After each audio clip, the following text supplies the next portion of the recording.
Choose what is right and not easy, but don't watch the next episode. Supreme Chancellor Palpatine. Hey, this is a fun little unexpected intro game of I Spy. I never realized how many of these guys in the back are just copy and pasted around. You have these guys over here on the right, then these other two guys over here on the right and over on the left. Then these ones over here on the bottom right are both the same too. I think they mix it up a little and you never notice or anything, but I've never actually stopped to look at the Senate really. Whatever these rock things are look pretty cool. Ah, Jesus Christ. 3 hours later. All right, this wasn't that bad. I swear, guys. I'm getting to the point that I hardly need to even look up the alphabet anymore. But over here on the top, it says regular mode. Then over on the left over here, it says max and min. And then down here, it says zoom in, zoom out. And this one says, you know what? Screw it. Let's see how close we can get, like, just guessing a cappella on our own. All right, so I know this one is I, N, shit, I don't know about this one. Keep going. R, I think. A, R, E, D. Ah, crap. I don't know this one either at the moment. Oh, for sure. Hang on. D and E. All right, what does that even say? Hang on. What are we missing here? In rared, ode. Oh, hang on. Duh. Infrared mode? Maybe? Oh, shit, we fucking did it. I swear, this is not how I envisioned my 30s. Dear God, what is it about this shot that just looks so bad? Is it just me? I think we're the farthest we've been production-wise, so I don't know. Weird. Jesus, guys, please tell me these weird butthole-looking things aren't supposed to be her ear holes. I won't allow my people to become separatist slaves. Oh yeah, I forgot these were the Dougs or whatever. These are the same guys as Sebulba from the Phantom Menace. They actually look pretty spot-on animated. I like the way their bodies move around with their shoulders and whatnot instead of, like, hips, I guess. It's one of those situations where I feel like they had to think outside the box on how to make these guys move naturally, or at least look normal. They have an ebb and flow about it that just kind of reminds me of the way they animate Cad Bane just standing around all the time. We're on Malastare here, which is where them and I guess the Zillo Beast itself are from, and not to mention that infamous battle of Malastare Narrows that we heard about that one time on the first episode. Well, the first episode of the timeline. Wasn't he vaporized at the Battle of Malastare Narrows? Jesus, vaporized? What? Dr. Ball has stated that only droids will be affected by the bomb's electron field. The clones and your people will be quite safe.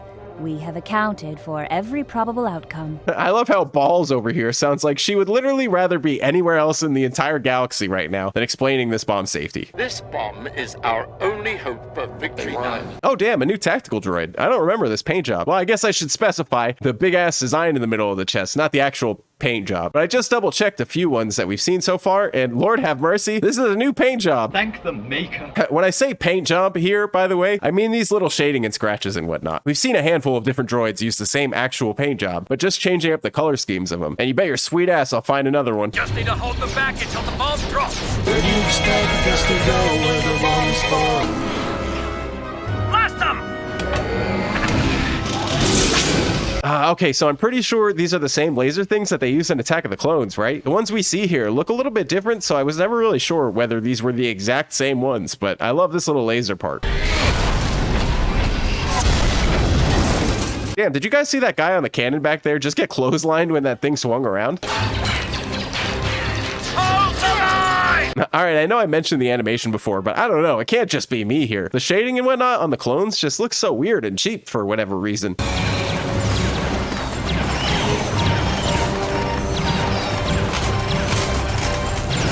Thank God the Jedi were here, man. I don't know how y'all would have made it out here on your own. Maybe I take back what I said a couple episodes back about people out here having their own military. Tell the bombers to take off. You see the way this Doug moves back here? Why does it feel like stop motion or something? All right, no, it can't just be me with this shot. Why is it so weird? The contrast between what looks like an error, honestly, but this ugly green astromech against this bright red and pink tones just hits so strange. I don't know, man. Maybe I'm just being a pain in the ass today. I will say, though, the Zillo Beast itself is like, holy shit, man, that thing looks incredible. So it actually kind of does make sense that they skimped on the budget maybe in just a few places to really save it for the level of detail we got with the Zillo Beast. That's what I'm going with anyway, and I totally knew that all along, in case you were wondering. No, come on. Do we ever see anything this bright whatsoever in the show? It's like ready to jump off the screen. Even the damn mods in Boba Fett weren't this colorful. Yeah, I know. Hang on. I gotta tilt my head for this one, and like I said, man, it's not how I pictured my 30s. Later. You know what? I don't even want to tell you guys how long it took me to realize that this was not only sideways, but also flipped horizontally. but it says, caution, ion detonator. And over here it says, y'all got me fucked up if you think I'm gonna try and do this one with this shot.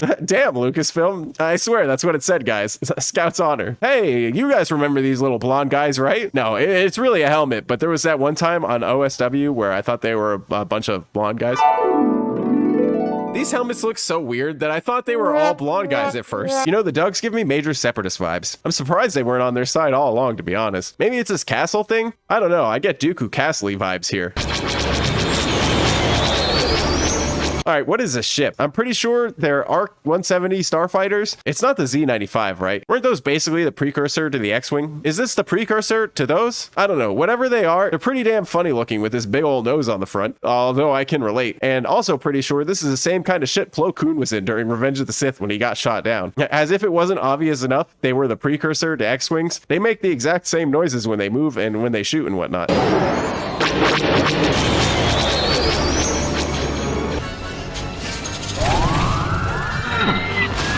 All right, maybe don't fuck with the Dugs after all. These giant Beyblade things look pretty intense. Approaching drop zone.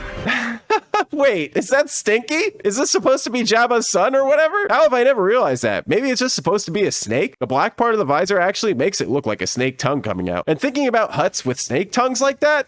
I have questions. 3 weeks later. I'm sorry, guys. It just didn't sit well with me knowing that Stinky made it on a clone's helmet. And thank God, because what the hell, man? No, apparently this guy's name is Goji, and the gunner in the back is Rod, and it's supposed to be a tribute to Gojira and Rodan painted on both their helmets, paying further tribute to Godzilla. That's actually really dope, even though I'm pretty positive neither of these guys ever show up again. Everyone stay tight.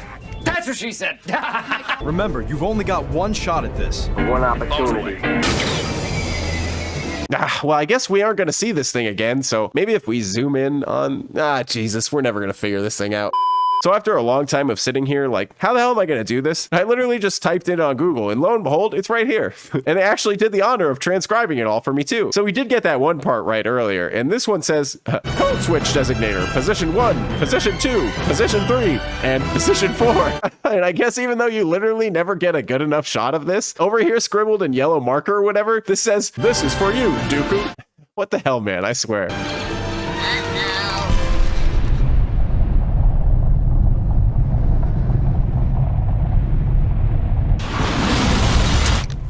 I love how they just like fall over and bounce around like a big old bat of separatist popcorn from this shockwave. The way that this thing fires and pulls back a little before it gets silent and turns into one of those weird plasma static ball things from the 80s that you get at Spencer's, it's really cool. I'm losing my transmission. And the fact that Anakin's arm winds up getting messed up is such a cool little detail, man. That does beg the question, though. What are these things powered by, if not electricity? I guess plasma? I don't know. One of you will probably wind up telling me anyway. The ground is sinking.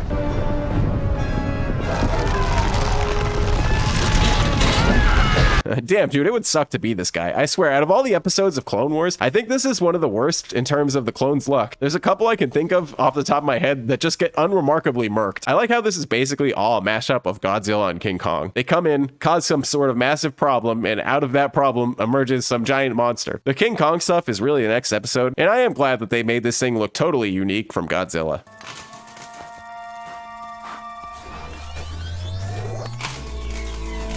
Jeez, man, I know these are all just droids, but the way they play it off like they're still twitching about to die is kind of morbid. When you see this crab droid in the back right here wiggle its, I don't know, antennas or whatever, trying to get back up, and this Doug is all like, nah, fam, and just brings him back down to the ground and kills him. It's like soldiers going in on the battlefield and stabbing bodies to make sure everybody's actually dead. I feel bad for the thing. The blast created a sinkhole which engulfed many of our troopers. And the Dugs? Have they signed the treaty? I love how Palpatine just doesn't care about anything other than his own goals. Like, yeah, big hole in the ground. Can I get my oil over here or what? You know, I feel like this room is unnecessarily big. I mean, maybe not in general, but for the Dugs, this is supposed to be theirs. It would have been kind of cool to see the design of these places to accommodate for the fact that they're basically 4 feet tall. Imagine everyone else hunched around this room. Like, that would be pretty funny. I wonder, would Palpatine need to like bend over in his hologram too? Or would his torso just basically be through the ceiling? Or would they shrink his image to like this 4-foot version of Palpatine? This is taking a weird turn. The treaty must be passed by the Council. We need that treaty signed so we can gain access to the fuel reserves here on Malastare. They've lost contact with the rescue team. One problem always seems to replace another. See, even Mace has seen Godzilla. This droid seems like it would be impossible to hold like that. Look how skinny their damn leg arms are. I guess they're actually both kind of leg arms, but I don't know, man. You see these guys back here like walking on his fingertips? Talk about finger strength. I guess they all kind of walk on their fingertips. I never really noticed until just now, actually. I thought they just like walked flat on their hands. I don't know. This little shit would hurt. You deal with the treaty and Dos Juris. I'll help the rescue team in the crater. If you see anything, contact me.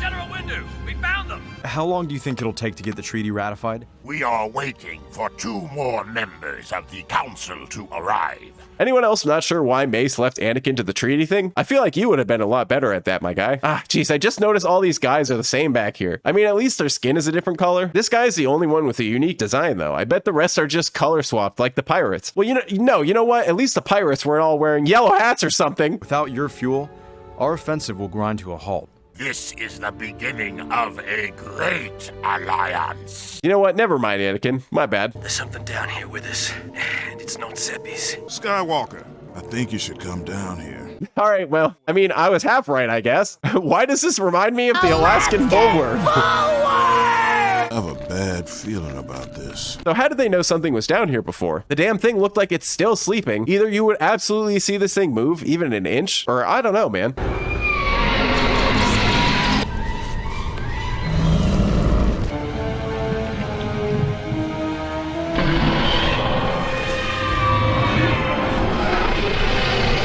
I love the sound the Zillo Beast makes, man. It's so cool how sound engineers use the most random noises you would never think of and just mess with it a little bit until it's all a pile of random everyday noises. Wait, is this the first Wilhelm scream we've heard in this show? I think it is. I mean, I don't know about the movie, the Clone Wars movie. I can't actually remember. But I feel like we absolutely would have called it out by now if we passed it already. Maybe we did, but I don't know. What the heck is that thing?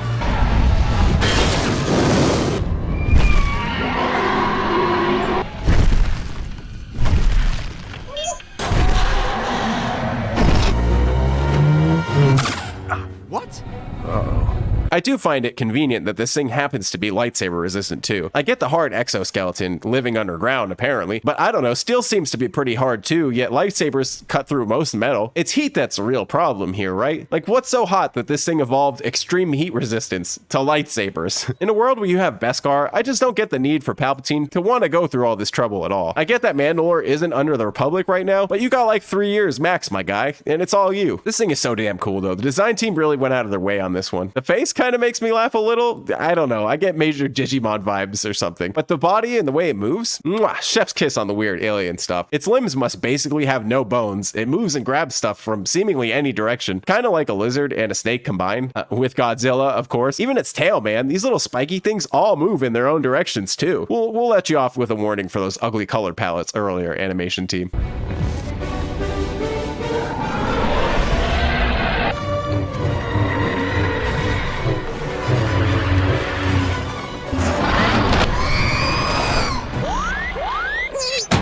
It is a Zillo beast. When the dogs first started harvesting the fuel in the planet's core, they were killed off. Oh shit, damn, okay, so I forgot the Dugs knew all about this and basically just missed some. God, man, how does that happen? How do you either not feel them moving around down there, or how do they never come up for air or anything? Like the Mythosaur, man, what the hell happens underground in Star Wars planets? What's going on out there? It is an internal matter. Your men are killing a unique life form. Did you forget that it tried to kill you? It had lived peacefully below the surface for all these years. Until you unleashed it with your bomb. At your request. If you want us to sign your treaty, then you must help us destroy the beast. Our ancestors warned us that one would return someday and destroy our entire civilization. Little did they know they were talking about Coruscant. I love how it's Mace standing up for the Zillo Beast here. It's one of the few times we're really able to empathize with him at all, and it just really stands out to me. I wish we got more moments from Mace like this in the show. We cannot allow the destruction of an innocent life form. Are you certain this argument is worth it? I mean, after all, it's just one creature. Oh man, this fire is weird looking back here. You can tell it's just a bunch of dancing squiggly lines basically glowing all around. We definitely see some cool fire in the season, so I'm gonna keep record of this fire being the ugliest fire to ever fire. Allowing the Dugs to kill it violates what we stand for as Jedi. If we choose to defend the creature, we lose all hope of securing a treaty with the Dugs. We'll handle this our way, no matter what these Jedi think. Ah, yes. Amongst the most infamous of weaknesses, you have the good old tip of this particular finger right here. What is this writing? There's no way this is Orabesh, is it? I tried to see if there was an actual alphabet out there for the Dugs, but I couldn't find anything. It looks weirdly Arabic, though, for some reason. I have never seen anything quite like it. We can find a place for it to live undisturbed in the Outer Rim. They want us to help them destroy it. Then by all means help them. It is not the Jedi way to take an innocent life. It would be in our best interest to study this creature. None of our weapons could harm it. If we could somehow duplicate that for our ships. An impenetrable armor. What if we let the Dugs think we killed it? Yes, Anakin? Go on.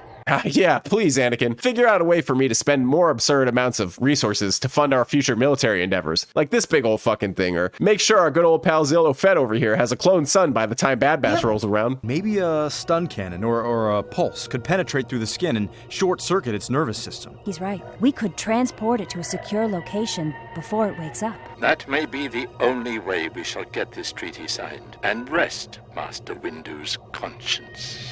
Yes, dude, I love this backhanded comment for some reason. I love how he singles Mace out here as if it wasn't supposed to be the entire Jedi way or anything. But I don't know, honestly, if Mace wasn't here, Anakin seemed like he was fully prepared to get rid of this thing just for the treaty. I guess Anakin might not be the best example here, but still. It's just funny when you think about Mace and Palpatine's fight later on, and how Mace is basically the only person that could go toe-to-toe with Palpatine. It makes this comment such a high school petty thing, and I love it. Okay, these things, here they are. These weren't exactly the same ones from the Attack of the Clones, were they? Was it just the canon part? Apparently, this version of them has a Zillo Beast painted on there. I haven't been able to actually see it in the episode, so I don't know. Maybe they put them on afterwards, because that wouldn't make much sense otherwise. I'm glad you finally decided to see things our way, Jedi. You're a fool if you think your weapons will even scratch Zillo Beast. Weren't you guys the ones throwing your Beyblades or whatever at it earlier when you had your pirate treasure map thing the whole time and have all these ways to kill it from your ancestors? Our way is already proven.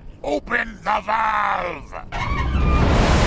All right, hang on a minute. Is this fuel? I'm assuming it's fuel, which seems like a pretty big fuck you to Palpatine here, but he says already proven, as if they've killed Zillo Beasts this way before. But these pipes are only conveniently hanging above this massive crater in the ground because of the bomb that started it in the first place. And anyway, what? It doesn't like fuel? Yet it apparently has just been underground this whole time anyway, you know, presumably where all the fuel comes from. This shot does look fucking epic though, I'm not gonna lie. Our fuel is deadly to the beast. It killed them in the past. It will kill this one now. You know what? Maybe I just got to be a little more patient from now on. I mean, it's still an asinine logic to follow, but I mean, this is Star Wars, I guess. You'll drive it out of that hole, and then it'll be harder to deal with. We'll handle it.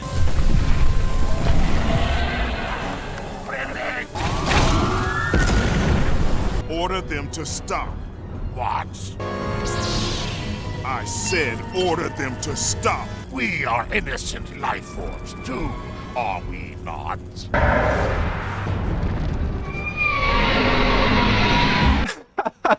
Oh man, this guy's fucking face, like, oh, that's why he told us to stop.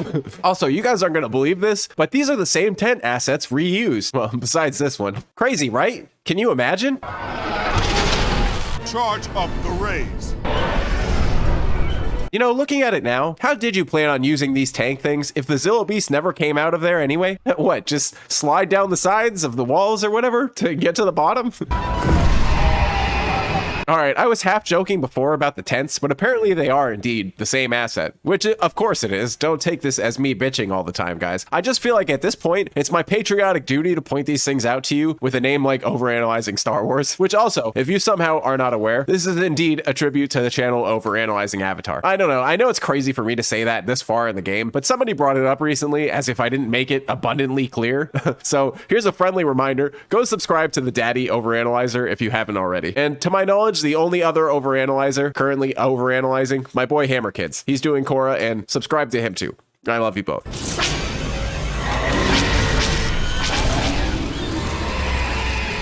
This guy's panic run is priceless. Back up! Back up!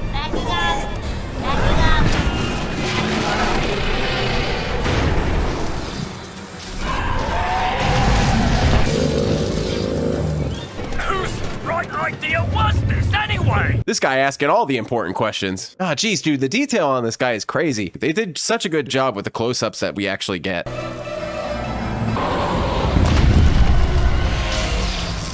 Hey, it worked. Honestly, Anakin, you should probably be just as surprised every episode you guys don't all die. Are you sure? Yes, I'm sure. You go first. All right, I've been thinking it for like 5 minutes, but I didn't want to say anything anymore. But come on, why does this ship look so bad? You literally have Windows Movie Maker over here on the left, and one of the most realistic looking things we've ever seen on this show so far on the right, and zero in between. Ah, man, what a shot.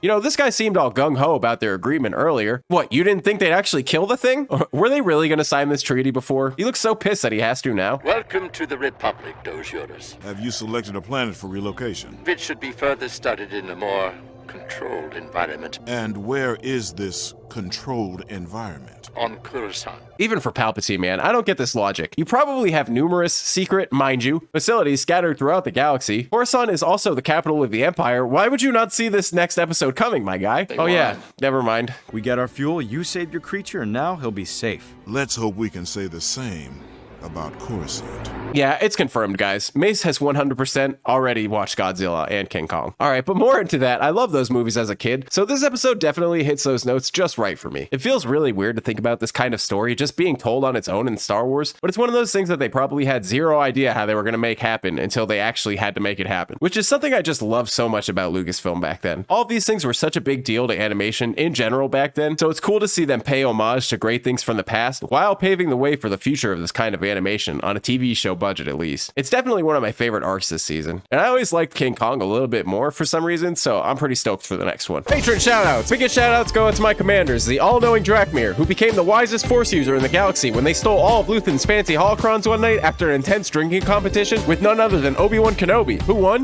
Do you see Obi-Wan walking around anymore? Matt Army of Mandalore, one of the first Mandalorians to find grass after the Purge, didn't tell anyone at first and secretly started using some on the monster meats they were cooking, and everyone was like, oh damn, word? Mr. Snuffle the Great, the most powerful mister in the Grand Army of the Republic, once challenged Scorch to an arm wrestling match aboard a Venator and beat his ass so hard that Scorch got Snuffle tattooed as a tramp stamp in his honor. The William Lynch from the movies, the same William Lynch that got demoted to news guy after the Empire took over and became Cyril's favorite news guy to watch back at his mom's place on Andor. More huge shoutouts to my Master Jedis, Inference Crumb, the artist who painted Stinky on Goji's helmet. I fucking lied, guys, it's gotta be Stinky. Marcus Fleischer, the cake designer who was so feared that even droids couldn't leave cakes without that fruit on top or whatever. Nate, Alice the Bounty Hunter's best friend, who was actually the one who recommended him to Django back in the Clone Wars times. Armic Nasty 01, who thought about living on Kashyyyk until they found out what that soup they eat is actually made out of. And Varium, the first person to colonize Pabu because they secretly wanted to try that Star Wars sushi we saw. More shoutouts go out to my Jedi Knights, Graphite, Korchin, and Nephorax. So random, but I actually opened a merch store. I didn't want to tell anyone about it at first because I wanted to make sure I ordered something and that it actually came in, but I ordered one of the hats and it came out pretty fucking dope. If you guys happen to want anything OSW related, go check out the merch shop. I made like 2 designs, I think, so far. One of them's a Dave Filoni thing. It's kind of fun. I can't personally speak on how the delivery will go with spring. I had a pretty big pain in the ass time getting this hat, but apparently everything should be straightened out, so I don't know. Give it a shot. I appreciate the shit out of you guys, and I love you. Thank you so much for having fun with me like this. I'll see you guys soon. Why you gotta be so mean to me? I've been waiting here for you. All right.